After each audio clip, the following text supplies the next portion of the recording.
Everyone wants a happy, healthy, stress-free life. However, in the world that we are living in today, where we can get almost anything in an instant, we seem to grow more impatient, paranoid, and stressful. We know all the typical, almost cliche rules that lead to a balanced life, but we don't follow. We compete with each other since we were young. We ignore sleep, we scroll our phone until late at night, and we sabotage our mental health through endless comparison. How can we not be stressed and unsatisfied in life when we live like this? 10 years ago, when social media was still a relatively new trend, people went online, they vented to strangers because they wanted to escape from the reality. Today, we do the opposite. We jump back to reality because we need to escape from the internet. We sometimes need to do a digital detox. We need to turn on airplane mode and we hide ourselves in the forest, spending whole day just to reset. Ironic, isn't it? But the question is, does that really help?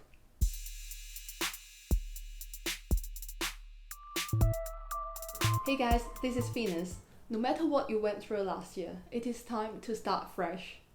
Today we will go through some self-care activities. Now, in the personal development world, there is actually no right or wrong activities to recharge. You do you. I'm just going to share my experience and observations over the years and show you what worked for me in the past. We will go through the myths of self-care, some self-care blunders that you might be making, and how to set you up for a happier, more balanced life. I'll put the timestamps in the description box below so you can check that out. The first question we should ask ourselves is, what does self-care mean to you? Ignore all the luxurious spa trips or sunbathing in the forest that you see online. Forget all the fluff you read elsewhere. To me, self-care simply means to unplug.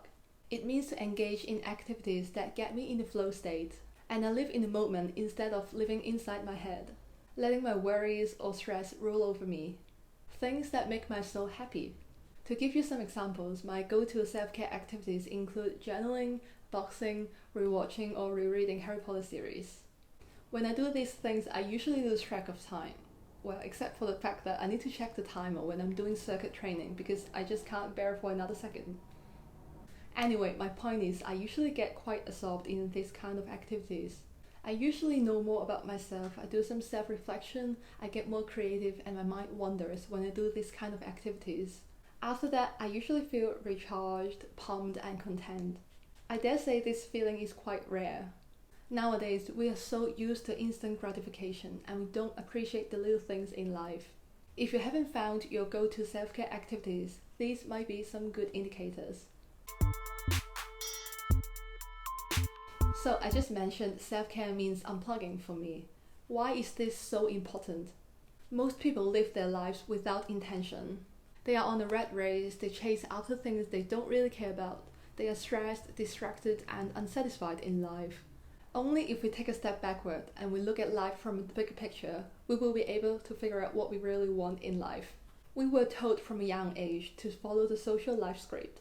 We need to excel in our studies, compete with our peers by taking on plenty of extracurricular activities, get into the best high school, then top-ranked universities, become a professional, get married, buy a house, all before you turn 30. If that's not what you want, but you're forced to take on this path, it actually creates a lot of unnecessary stress and headaches. We start to wonder what life really is about. It took me 5 years in the workforce to finally decide that a corporate job isn't for me. Graduation marks the start of my quarter-life crisis. I was in a constant dissatisfaction. I was lost, exhausted, and overwhelmed in life. Maybe that's what you're feeling right now. I started to wonder what life really was about. My weekends were usually spent sleeping in, exploring new cafes, or indulging in things that didn't make me a better person. When I took annual leaves, I traveled just because I needed to escape from the dead 9-to-5 routine. I actually felt more tired after traveling because I always jam-packed my itinerary. Fear of missing out, you know? It was a pathetic lifestyle that I subscribed to back then. People travel to relax, to learn new culture, learn about the people and the language, and I didn't do any of that. Everything was draining me out. Instant, short-lived pleasure had long-term consequences. If we ignore our mental health, and sometimes even our physical health, we will be like robots. We function without a healthy soul. But we can't be as productive as robots because we are just humans and we need to rest. We perform our daily routine without questioning or tracking our productivity or performance. But it is actually our responsibility to take care of ourselves. If we can't do that, how are we going to provide for the people that we love? Self-care is the least thing that you can do for yourself. Take up that responsibility and practice self-compassion. Sometimes being selfish is the most selfless thing that you can do. So I know it really depends on your preferences and interests. For example, making music is one of my self-care activities because it allows me to express myself. But I'm aware that it creates burden for some people because they took up extra music classes when they were young and they just couldn't do it anymore. So you do you, and I'm just pointing out 6 blunders that we might be unconsciously making. And it's all from my observation and experience. Taking certain activities to an extreme. We know that things are the best when they are well balanced. We don't want to overindulge in chocolate or memories. And similarly, we don't need to take our self-care activities to an extreme. Journaling is great, but if you are over-reliant to it and keeping everything to yourself, it might lead to overthinking, overanalyzing, and self-criticizing. Drinking from time to time is great, but you want to be careful not to indulge in alcohol too much that harms your health. Again, it isn't on the activity itself, but what we make out of it. It's called self-care, not self-indulgence. And the key is to balance. Doing things that feel good for a while. Okay, this might be an unpopular opinion. So we often hear people say like shopping therapy or happy hour. While those activities do give us pleasure from time to time, we need to ask ourselves how sustainable that pleasure is. From my experience, the excitement often lasts for just 5 seconds only. I come from a pretty materialistic culture, so trust me when I say that. The pressure that you feel afterwards when you see the credit card balance isn't fun.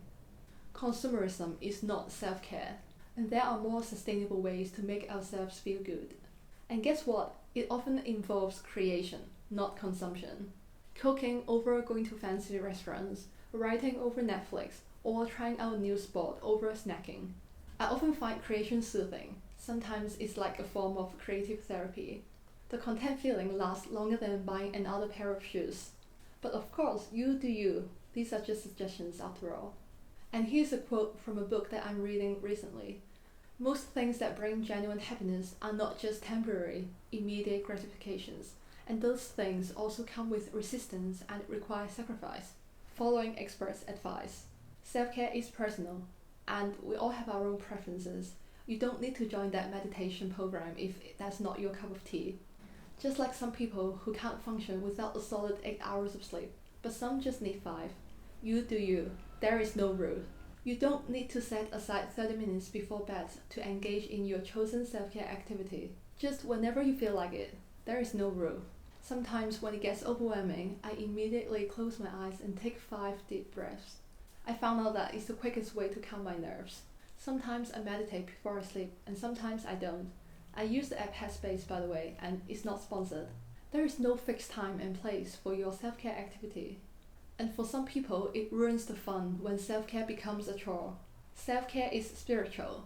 We sometimes overthink self-care and label it as something spiritual, like you need to meditate in the forest, you need to do yoga or sound bathing, etc. In reality, it means engage in activities that you enjoy and something that gets you back to the original rhythm in life. It might be self-reflection, or it might be time to unwind and chill. You don't have to be spiritual to take care of yourself. Ignoring emotions. Self-awareness comes before personal growth. You don't need to ignore your feelings, pretend that negative emotions don't exist, or even to switch it off. It is hard, but admitting and acknowledging your feelings are crucial. And it takes practice. You need space and time to unload your feelings, to understand yourself, to know your triggers, and to move on. This is a form of self-care. So here are a couple of points to bear in mind if you want to live a more balanced life. 1. To know your triggers and boundaries and how to manage them. 2. Have a few go-to activities that make you so happy. And 3. Practice self-compassion. Take care of yourself before you take care of others. And don't let your inner critics be your worst enemy. If you have enjoyed this video, make sure to check out this video here called How to Take Care of Your Mental Health During Uncertainties, where I share my tips, my tools, and my experience on how to manage my health during my worst times. So thanks for watching, and I'll see you guys next time.